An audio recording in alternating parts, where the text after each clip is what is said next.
Boa noite, pessoal, tudo bem?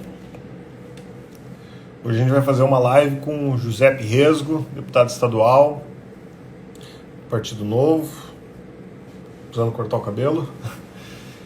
O Giuseppe já está aqui online, chama ele.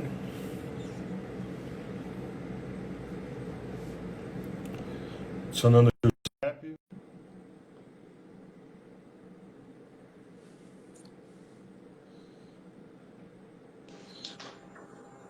E aí, Giuseppe, tudo bom, cara? Boa noite. Boa Tudo bem, noite, Bernardo? tudo bem?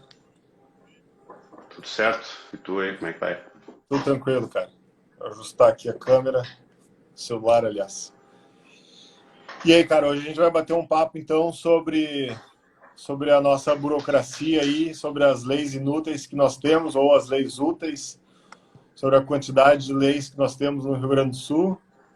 Mas, como eu faço sempre, eu vou deixar tu iniciar a tua fala aí, falando um pouquinho de ti, da tua trajetória, para te apresentar aí para o pessoal. Acho que a maioria do pessoal que me acompanha deve te conhecer, mas, enfim, pode ser que surja aí alguém que não te conheça ainda. Te apresenta aí um pouquinho aí, fala um pouquinho de onde tu veio aí, qual é a tua trajetória, para quem ainda não sabe, então, aí. Tranquilo.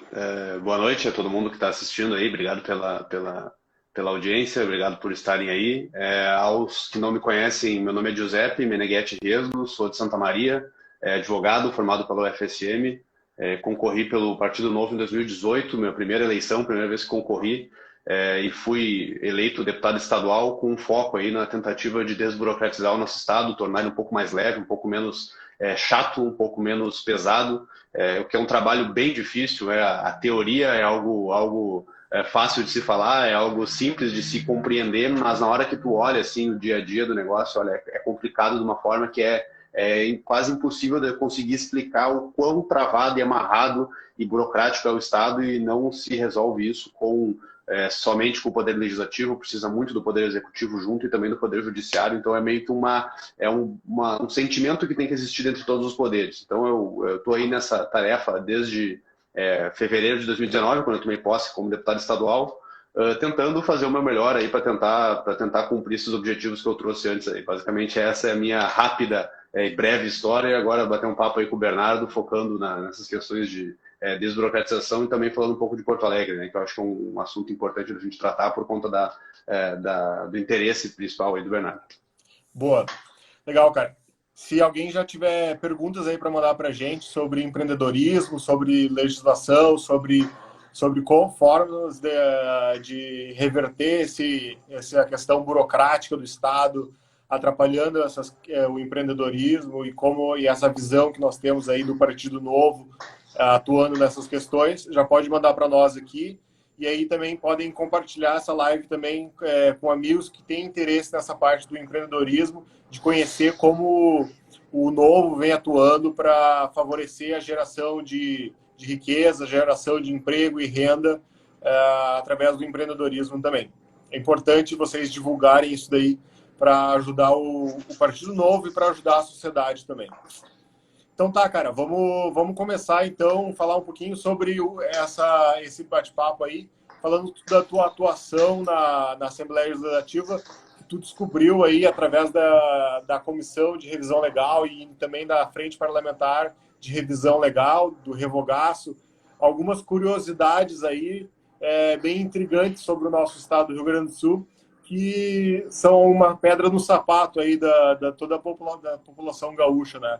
Dessa questão legal que pela legislação, né, até é uma obrigação de todo cidadão conhecer toda a lei, né?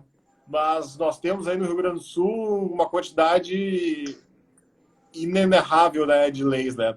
São mais de 15 mil leis, né? Como é que a gente vai conhecer 15 mil leis, né? Fala um pouquinho como é que tem sido esse trabalho aí, cara. Bom, então, como eu falei, eu vim com uma proposta durante a campanha de desburocratização e de revisão legislativa. Então, isso, na hora que se tem que fazer isso, se demanda uma quantidade de trabalho gigantesca. Então, a forma que a gente identificou de conseguir sistematizar esse trabalho e tornar ele prático foi instalando uma comissão especial. E a comissão especial ela é boa porque ela dá uma institucionalidade legal, ela dá um direcionamento forte para o trabalho e dá um estofo grande na Assembleia Legislativa, independente do tema que a comissão tiver. Então foi a Comissão Especial de Revisão Legal que eu consegui instalar. Só podem funcionar 2 comissões especiais ao mesmo tempo e se tiver uma a mais tem que ser uma CPI. Então é bem complicado de conseguir, né? Imagina, 55 deputados querendo instalar comissões especiais e conseguir ela no primeiro ano de mandato foi um avanço legal, foi uma conquista boa. E aí a gente se deparou com a necessidade de revisar as leis do Estado. Mas aí pensa comigo, como que se vai fazer um esforço de desburocratização, de revogação de leis, de compilação de leis que tratam do mesmo tema, ou modernização daquelas que precisam ser modernizadas, ou quem sabe até adequação jurídica àquilo que foi decidido pelos tribunais, porque imagina, tem leis que já foram declaradas inconstitucionais, ou pelo menos parte delas, e isso não foi ajustado dentro do sistema da Assembleia. Como que se faz isso? Qual que é o primeiro passo a se fazer? Ou tu consegue alguém que sabe todas as leis do Estado, que é absolutamente impossível, um advogado que seja especialista nisso, que é absolutamente impossível, não tem ninguém que conheça todas as leis do Estado, de cima a baixo, de cabo a rabo. Qual que é a forma? A forma que a gente encontrou foi simplesmente ler todas as leis, uma por uma, desde a lei número 1, lá de 1835, até a lei agora que nós estamos, agora a lei é 10.000 e alguma coisa, não sei o número exato. Mas aí a pergunta que fica, né, Bernardo? Tu mencionou que são 15 mil leis. Por que são 15 mil leis e agora está numerado como 10.000 e alguma coisa, ou 11.000, não lembro exatamente o número. Porque, incrivelmente, a gente conseguiu chegar em algumas curiosidades sobre todo esse processo. A matemática não está batendo aí. Sul, olha como é que é. No Rio Grande do Sul, quando a gente ainda era uma província, né, a província de São Pedro, lá em 1835, a gente começava numerando as leis por ano. Então tinha a lei número 1 de 1835, a lei número 2 de 1835, e aí no ano seguinte a gente renumerava, desde do 1 de novo. Aí tem a lei número 1 de 1836, lei número 1 de 1837, e assim vai até 1947. A gente ficou 100 anos renumerando as leis desde o início. Então é muito confuso de saber qual que é a ordem das leis e qual que veio antes da outra, ou se existe a lei. Eu não sei se existe a lei número 10 de 1850, por exemplo. Eu não sei nem se existe a lei número 1. Então é um processo difícil já desde o início. Aí tu imagina, eles eram publicados num jornal chamado A Federação. E esse jornal que só existia físico. E ele não foi digitalizado, todas as leis. Aí a gente se deparou com uma quantidade incrível de mais de 4.000 leis do estado do Rio Grande do Sul que não estavam nem digitalizadas. Elas estavam na biblioteca do Legislativo. Como é que a gente vai conseguir saber quais leis estão em vigor? Ou como é que a gente vai conseguir revogar uma lei se a gente nem tem acesso a ela? Então a gente teve que ir lá no acervo histórico, teve que buscar essas leis, pegar uma por uma para poder digitalizar isso. Então, 4.000 leis tiveram que ser digitalizadas. Dessas outras que a gente conseguiu lidar, tem um problema muito grave que o Brasil troca de Constituição muito facilmente, né?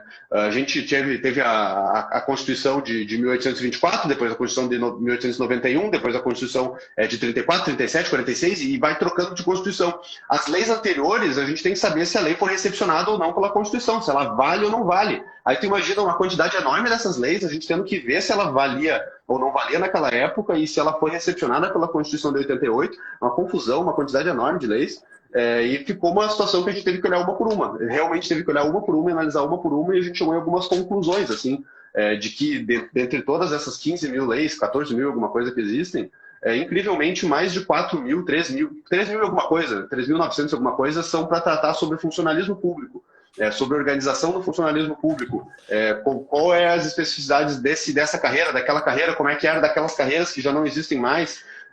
E essas leis não podem ser alteradas pelo legislativo, não? A gente não tem iniciativa para poder tratar sobre isso, tem que vir do governador. Por isso que a gente fez um trabalho tem que ser em conjunto com o executivo, né? Tem o Conselho Estadual de Desburocratização aí que está fazendo esse trabalho. Isso então, que a gente acabou de passar por uma reforma administrativa, né? Exato. A reforma administrativa alterava. Nisso, né? Ela alterava algumas leis, mas é que eles não vão querer fazer isso porque olha, é um trabalho complexo, né?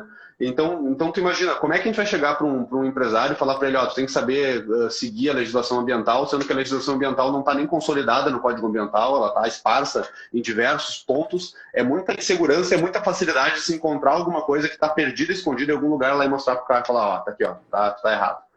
Então, o nosso trabalho ele durou 4 meses, que é o tempo da comissão, gerou um relatório da comissão, mas de forma alguma esse trabalho está encerrado. Depois de identificar as leis, agora tem que ir para o trabalho de conseguir passar no plenário, de conseguir fazer o executivo tomar a iniciativa e mandar para a Assembleia, toda uma demora para conseguir fazer tudo isso, e a gente entende por que se chegou nesse estado.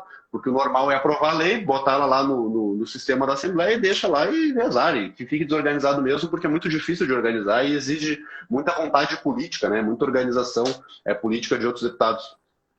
O próximo passo, então, não vai ser conseguir efetivamente já revogar, sei lá, milhares de leis.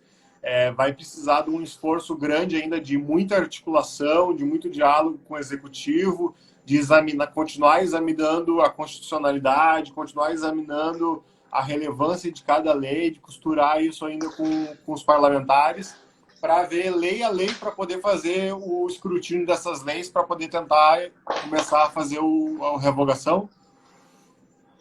Isso, e aí tu imagina, né? Uma coisa é eu identificar as leis que eu acho que podem ser revogadas e que eu acho que podem ser compiladas. Outra coisa é eu convencer os outros deputados de que aquilo lá podia estar tudo tratado na mesma lei, no mesmo local. É até mais democrático para a população poder ter acesso às informações das leis que regem a vida deles, poder estar tudo no mesmo lugar. Senão as pessoas não têm nem acesso àquilo que as legislações que tratam de como elas têm que se portar em sociedade. Um exemplo, Bernardo, para ficar claro, assim, para a gente perceber o quão complexo é esse trabalho. Existem mais de 200 leis no Rio Grande do Sul de calendário, datas comemorativas e coisas do tipo. Então, institui o dia do sei lá o quê, institui a cidade tal como cidade capital de alguma coisa, institui a semana de combate a alguma coisa. Que, ok, não é um problema existir isso, eu não considero um problema, não é algo que eu acho ruim existir a lei que homenageia tal coisa, mas eu acho ruim isso estar completamente disperso, perdido entre 200 e poucas leis. Poderia muito bem ser a lei do calendário oficial e lá dentro disso, as datas são essa. Só que como é que eu vou fazer isso se tem alguns deputados que têm um apego emocional ao projeto de lei que foi dele, que ele fez, que ele conseguiu aprovar, e aí vai vir um projeto de lei meu, no caso, revogando aquela lei e colocando ela dentro da lei do calendário. Tu imagina? Só isso já é uma coisa difícil, que é uma coisa que não impacta em nada a questão burocrática. Agora tu imagina leis que tratam sobre direito ambiental, leis que tratam sobre questões de burocracias para tirar o PPCI, para conseguir um alvará de incêndio. Olha, é difícil, é complicado e demanda muito tempo de trabalho e muita concertação política. Isso daí é incrível porque isso traduz um pouco porque o Rio Grande do Sul talvez seja, infelizmente, né, o nosso estado seja tão atrasado economicamente em relação, talvez, a outros estados brasileiros, né? Essa complexidade da nossa legislação, não só o Rio Grande do Sul, mas Porto Alegre também, né? Hoje saiu uma notícia, né? O Paulo Ebel, que é secretário responsável pela parte de digitalização do governo federal, que o governo federal já avançou em estar com 40% digitalizado e a meta é até 2022 chegar a 100%, né? Enquanto aqui em Porto Alegre a gente não consegue nem marcar uma consulta usando um aplicativo de celular em pleno 2020, né? Seria uma coisa tão básica, né? Tão elementar, né? Hoje em dia a gente tem acesso, todo mundo tem smartphone, né? Não, mas a pessoa não tem. Bom, tudo bem, se alguém não tem, você deixa à disposição outros meios de agendamento, né? Mas hoje a maioria esmagadora das pessoas tem meios de acesso a um smartphone e que isso daí reduz custo também, inclusive para a pessoa mais pobre, para ela não precisar pagar o ônibus para se deslocar até determinado ponto para fazer o agendamento, dar uma consulta, fazer matrícula em escola. Poderia ser também pela internet, mandar toda a documentação via e-mail Mas tem uma coisa que é pela internet, né? Que para conseguir gerar guia do IPTU pela internet é barbada, vou lá e gero. Cara. Mas tu sabe que agora eu trabalho, eu tenho lotérica, né? E eles estão tá tão difícil esse negócio que tu sabe que a prefeitura tá toda fechada, né? Eles não estão trabalhando, nem a loja. Não tô sabendo. Nem a loja que eles chamam de loja da prefeitura. E que é o ponto de acesso ali onde eles trabalham para fornecer as guias, né, da prefeitura. Os meus clientes estão reclamando que eles não estão conseguindo ir lá e emitir a guia, né? O sistema da prefeitura está com um problema e ele está só muitos clientes, muitas pessoas estão conseguindo gerar a guia apenas o valor integral, não estão conseguindo gerar aquela guia parcelada. Então tem muita gente que está tendo esse problema agora, que está só saindo a guia consolidada. Eu não sei se é de propósito que o governo está tentando fazer uma forçada de barra aí para o pessoal, então tá, vou pagar logo integral o negócio. Então, é possível, nunca duvide, né? Não duvido de nada também, porque tá muita gente que chega lá na lotérica, não consegui gerar minha guia parcelada, tá só saindo a parcela integral agora. E aí tô recebendo essa reclamação muito grande.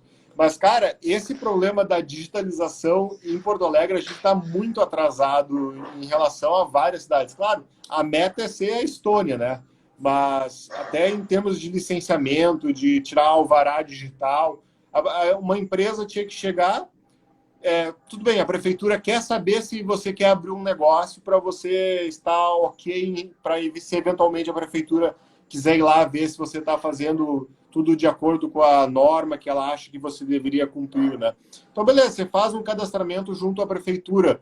Tô aqui, tô preenchendo meus dados, vou abrir um negócio no endereço tal, vai ser tal, seguindo tal ramo do negócio.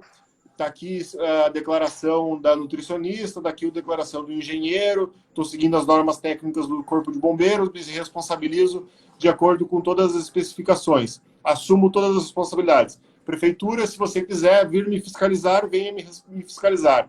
Agora, aguardar tanta burocracia da prefeitura como é hoje, a gente teria que vencer rapidamente isso, né? Eu acho que isso daí teria que ser como é hoje em muitos lugares do mundo inteiro, né?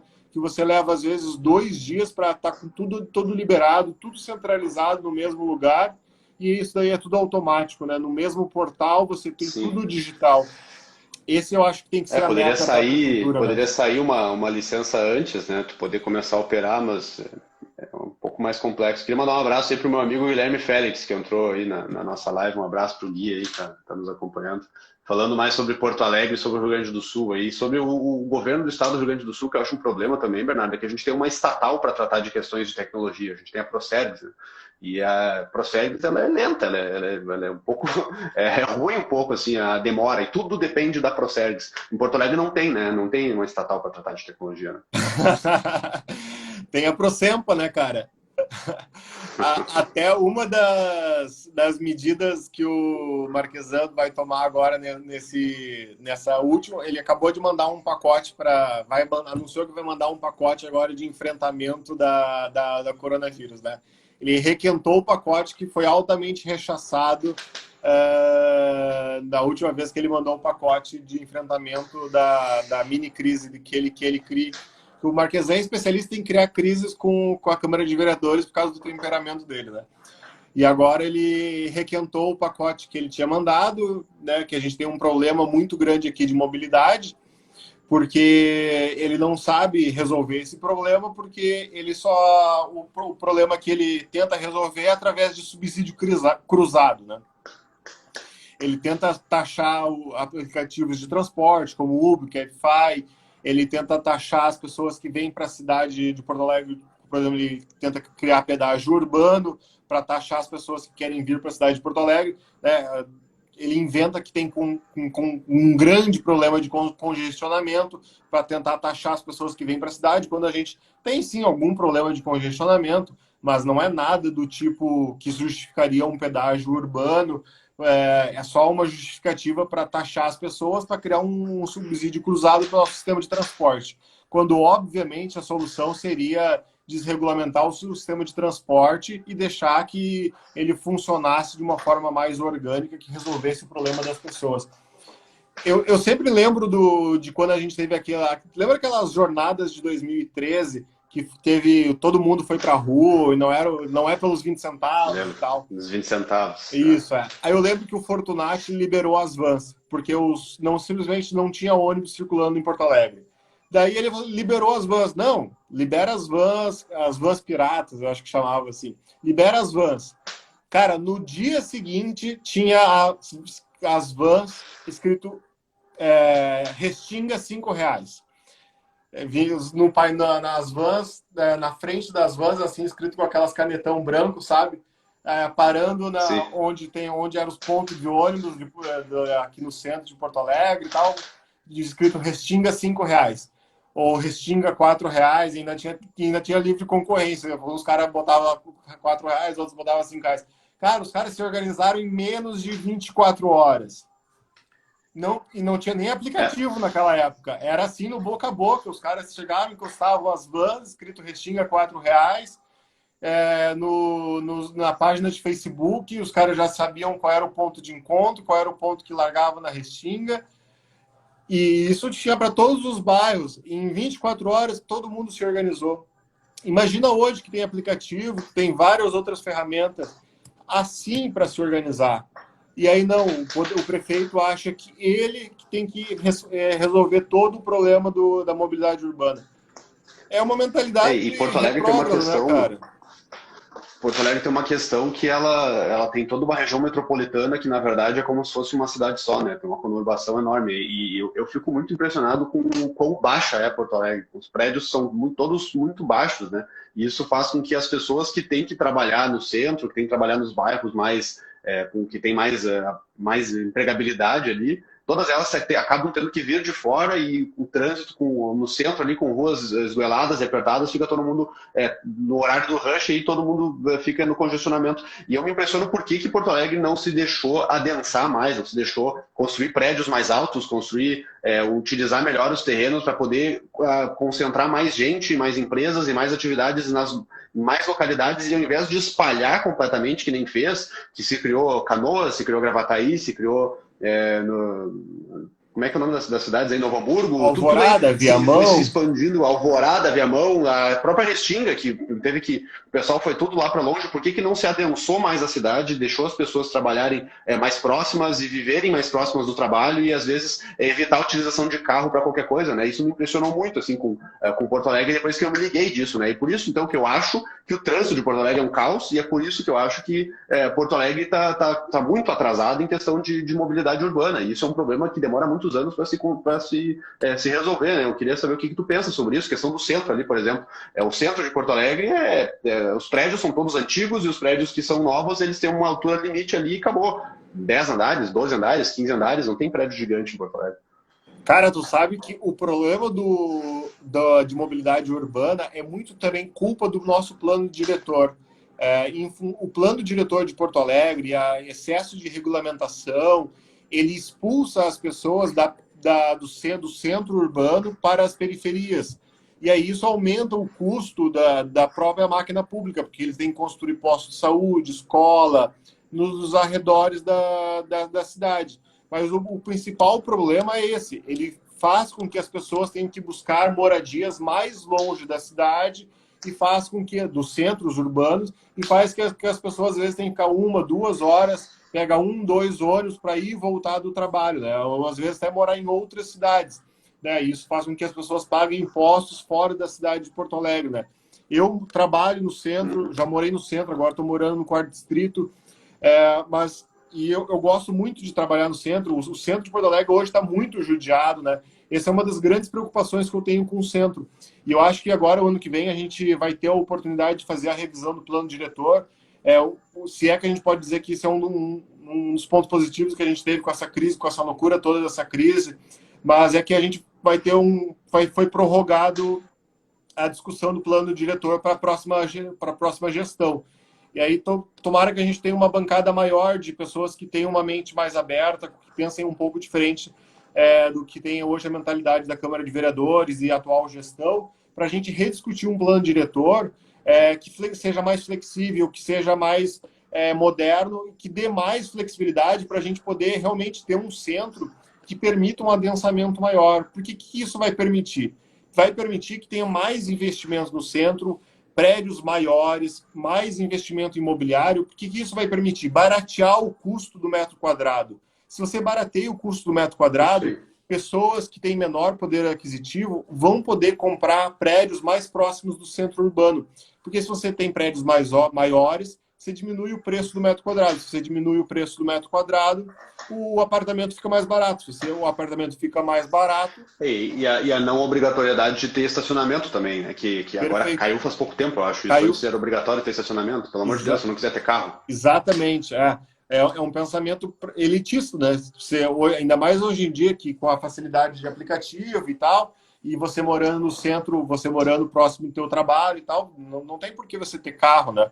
Hoje em dia, muita gente já nem tem carro. E ainda mais se você pensa, se você trabalha, se você ainda mais se você usa o transporte público, não faz sentido exigir da pessoa ter garagem, né? É um contrassenso até, né? Se você incentiva que as pessoas utilizem o transporte público, seria um contrassenso total.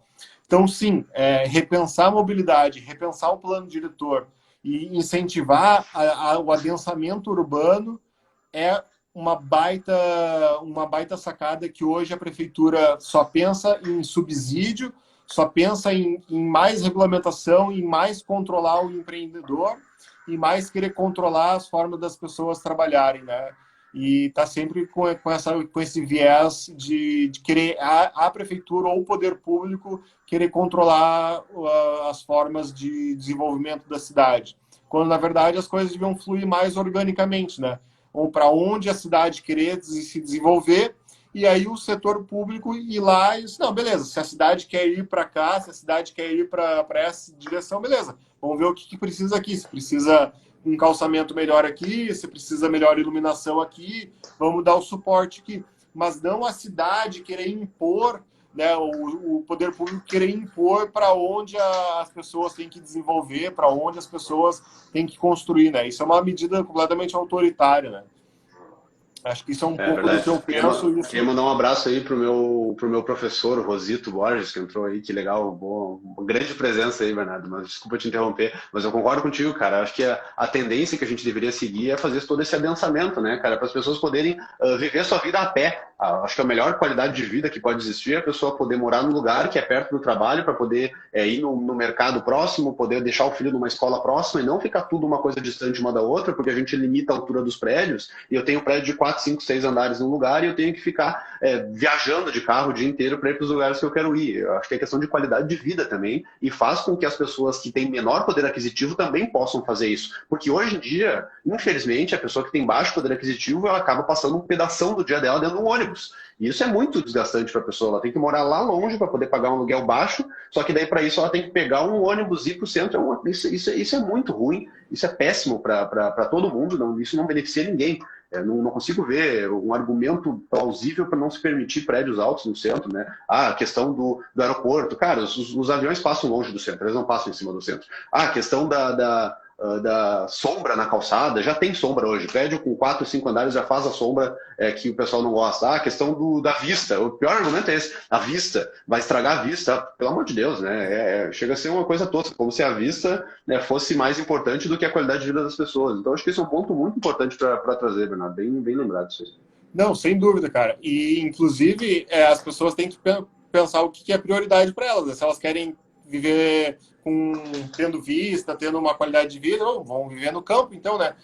A cidade tem que pensar no custo, né? Cara, mas é isso, a gente tinha combinado aí de fazer uns 30 minutos de live, né? Para não ser muito cansativo, até para a galera poder acompanhar. Eu acho que esses são os pontos super importantes que a gente queria abordar aí sobre essa regulamentação, questão de desburocratização, diminuir a legislação, esse baita trabalho que tu tem feito na Assembleia Legislativa, e é um trabalho super importante que tem que ser feito aqui em Porto Alegre também, que com uma bancada grande, uma bancada mais forte na Câmara de Vereadores em Porto Alegre, de diminuição da burocracia, de digitalização, de redução de leis inúteis. Eu acho que o Porto Alegre tem muito a ganhar com esse tipo de trabalho, para a gente ter mais desenvolvimento, ter mais geração de emprego, mais geração de renda, que isso vai se reverter automaticamente na melhoria da segurança, mais saúde, mais emprego, mais qualidade de vida e mais prosperidade para Porto Alegre. E importante tratar, antes que eu me esqueça, a questão da digitalização, tá? Porque às vezes a gente fala em digitalização e para algumas áreas do setor público, digitalizar é simplesmente tu fazer um scan da folha de papel que tu tem ou ter as coisas em imagens e tudo separado e nada conectado, os dados todos perdidos. Isso não é digitalização da gestão pública. Isso é simplesmente digitalizar papel, como se tu tivesse tudo físico, mas tu colocou na nuvem, tu colocou no computador. Isso não faz sentido. O que importa é poder cruzar os dados, cruzar os números, poder entender o que está acontecendo, o cidadão poder ter acesso mais fácil. Essa é a digitalização que a gente quer, para ficar bem claro isso, porque teve situação que eu perguntei se estava digitalizado tal coisa, me falaram que estava e eu fui ver, era uma imagem digitalizada. Aí não dá, né? Aí é zombar com a cara da pessoa que está buscando digitalização Quero ver dar um dos Ctrl processos. F nessa imagem aí. Exato. E aí, desculpa estender aí, mas é um ponto importante. Teve situações em que eu fiz pedidos de informação para órgãos públicos, eu não vou citar o órgão público porque não tem necessidade, mas eles responderam, olha só, que eles tinham os dados. Eles até ligaram para falar, a gente tem os dados, a gente tem esses números, só que o problema é que eles estão perdidos. É como se tivesse um armário com um monte de gaveta e os papelzinhos ali dentro. Aí não dá, aí tu tem os dados, mas não serve para nada, né? O que adianta eu ter dados, eu ter números e estar digitalizado, entre aspas, se eu não consigo acessar eles, eu não consigo entender eles e tirar alguma coisa daquilo ali. Esse é um ponto muito importante que dá um trabalho desgraçado e que normalmente o gestor público tem que ter um cara muito bom, muito dedicado, uma pessoa muito dedicada, uma mulher que seja, que queira se envolver nisso aí, que olha, dá trabalho, mas é muito bom para o cidadão, muito bom para o servidor público, que torna ele mais eficiente. Cara, esse é o mesmo problema do arquivo aqui de Porto Alegre, que você conversando com o pessoal que depende do arquivo de Porto Alegre para buscar, por exemplo, uma licença, para buscar um pedido de qualquer coisa, eles vão no arquivo, no lugar onde você pede o teu alvará, a tua licença, o teu processo, aí você demora 2 dias, porque eles têm que buscar no arquivo, e aí depois de 2 dias eles vão e te trazem. Aí tem o custo de deslocamento, que eles têm que mandar um motorista buscar no arquivo, aí eles vêm, tem o deslocamento, gasolina e tudo. Imagina o custo disso. Era só você botar isso tudo digital, você pesquisava, pública, informação. Imagina, olha o custo do serviço público. Tipo Aí você me cartório, perguntou... né, tem tipo cartório, né, meu? Tem que ir lá no cartório por favor, o cara tem um papel lá dizendo que as coisas lá, por favor. Não, aí você me demais. perguntou se tem uma estatal, né? Temos a Prosempo aqui em Porto Alegre, né? Sim. E ainda aí o Marquesan agora nesse do pacote, né? Eu acabei não respondendo, né? Ele disse que vai tentar quebrar o monopólio, né? Porque hoje eles têm um cliente cativo, né? Que a Prosempo é fornecedora oficial da prefeitura, né? Aí ele disse que vai quebrar o monopólio, que a Prosempa vai deixar de ser a fornecedora oficial da prefeitura. Aí eu só imagino, a Prosempa praticamente só fornece os serviços para a prefeitura, porque é uma empresa estatal altamente ineficiente, cara, fornece só para a prefeitura praticamente. Quem vai querer comprar os serviços de uma empresa estatal ineficiente? Aí ela vai começar a dar um monte de prejuízo. Quem que vai cobrir o prejuízo da Prosempa? Os pagadores de impostos de Porto Alegre. Aí imagina, a gente vai ter que arcar ainda com os prejuízos da Carris, mais os prejuízos da Prosempa. Pelo amor de Deus, tem que vender logo de uma vez a Prosempa e a Carris. Esses governos socialistas que a gente tem aqui, isso nos matam. Mas a gente vai conseguir. A gente vai conseguir se livrar Deixa eu dar uma de radialista e mandar um outro abraço para o São Felice, que entrou também. Um cara extremamente dedicado nessas questões que a gente está falando aí de desburocratização. Ele tem feito algumas atividades no setor privado, que é muito bom ter esse link também, né? O público e o privado, os dois trabalhando junto. E um abraço para o Henrique Tolle, que entrou agora também. E o Rosito, que mandou a NR01 ali de segurança do trabalho, com critérios para digitalização. Exatamente, existem critérios para digitalização. Só que existem alguns setores que ainda não fizeram isso, né? Isso é bem ruim para quem quer encontrar os dados dos números. Sim, total. Cara, te agradeço aí o bate-papo, esse papo aí sobre empreendedorismo, que a gente depende do Estado, né, em muitos pontos, e a gente tem cada vez mais tentar quebrar esse elo, né?